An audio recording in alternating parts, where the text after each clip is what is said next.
We're coming on the air with breaking news about the economy and another brutal day on Wall Street. The market's tanking right now ahead of the closing bell, just seconds away from the sell-off we're watching here, the worst in years, driven by President Trump's announcement Wednesday to slap retaliatory tariffs on our global trading partners. You hear the final bell there ringing now at Wall Street.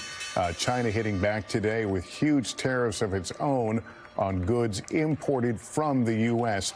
Let's show you how the markets have closed today at the bell.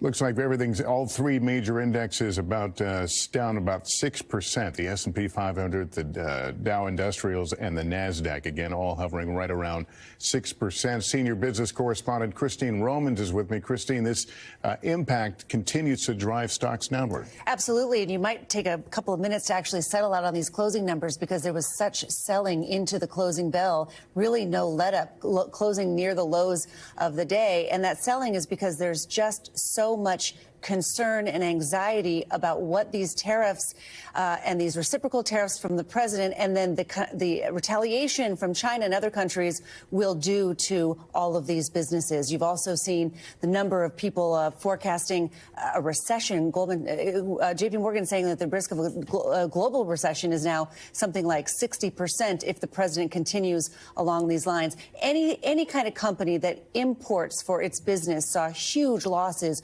over the past couple of days. And for some context here, Lester, these 2 days of very, very heavy selling, these are the worst couple of days in the market since March 2020. That's, Lester, when the economy was shutting down because of COVID. That's the level of anxiety investors have about what's going on. But what we're seeing here is the power of a choice, whereas when you go back to, obviously, COVID, there were other factors at work. Absolutely. And many economists are saying this is preventable. This is because the president has decided to remake the global economy. You're seeing companies having to scramble to change how they do business, and that could mean a lower growth. It could mean layoffs. It could be a lot of disruption in the near term. Thanks for watching. Stay updated about breaking news and top stories on the NBC News app or follow us on social media.